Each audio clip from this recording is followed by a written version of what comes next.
With Joly and LeBlanc heading down to Florida, we have the money for border security, or added money for border security. Are they bringing enough to the table for the Americans, do you think? That's what we're going to find out. I mean, apparently we have been in talks with Trump's team as the plan was put together for enhanced border security.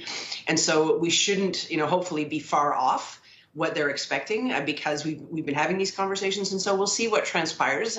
Perhaps we'll get some information after the meeting takes place, maybe a little bit more. I don't know if there's going to be a readout or what. There wasn't when Trump met Trudeau down in Mar-a-Lago, but we'll see what happens this time. I think, the goal is going to be that these measures that we're taking are going to be enough to fend off the possibility of these tariffs. And so the relationships that I think are very important. That's why we're seeing Minister LeBlanc, even though he's not in the public safety portfolio anymore, he's been moved to finance, obviously, but he's still taking the lead on this conversation. And I think it's again, because these relationships have built up and we want to keep consistency with that as talks move forward toward the inauguration.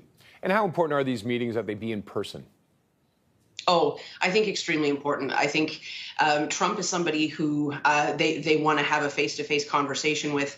This is very much about building relationships. Obviously, the president-elect is a very unusual politician. He communicates in very unusual ways. I think it's to be able to meet him face to face, to build some kind of rapport, to build whatever trust we can, and also to have the possibility of some more spontaneous conversations with members of his team, because clearly that's what this is about, getting into the substance of what we're going to be doing at the border and how the relationship between the countries will continue. That's not just happening between Trudeau and Trump. Clearly this time it's happening between the teams around them. And so those conversations, I think that relationship building, the shaking of hands, having conversations on the sidelines, those sorts of things are very difficult to do in any way other than face-to-face.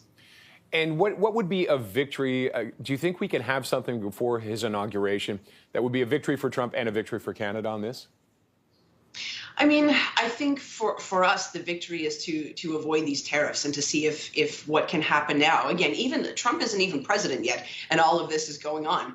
And so, I mean, I think for Canada, if we can get some assurance that this is enough, and who knows if that will happen or not. Trump has also talked about tariffs as being a revenue stream, as being, a great idea. I think he calls tariffs beautiful, and he thinks that there's this trade imbalance between Canada and the U.S., and he'll be able to help America's economy and balance things out by putting this tariff in place to kind of make things right in his mind.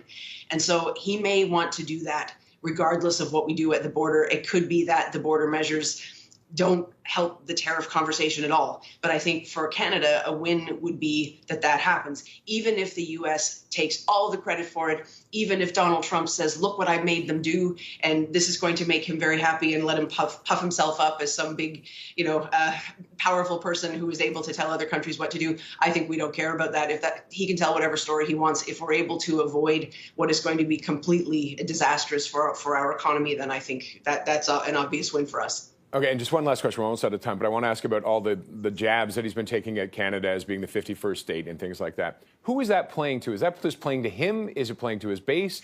Is it meant to kind of get us in a little bit of a tizzy before the negotiations? Oh, for sure. I think that's the way he is. He wants to create chaos. He wants to make people panic. He wants to see the response. Who is the audience? I think largely himself and the people around him. I think this is for his amusement. And it probably makes him happy to see us talk about it, to see politicians respond to it, to the extent that he pays attention to Canadian media, I think, and I think he does. I think it makes him happy to see that he has this effect on people. That is part of what he's trying to do. But I mean, I think I agree with Minister LeBlanc on this one. No need to respond to this, right? Like, we don't need to worry about what he puts on social media. We need to worry about what he does. Okay, Laurie, thank you as always for your insight. Thank you too. Take care. Laurie Turnbull is our political analyst.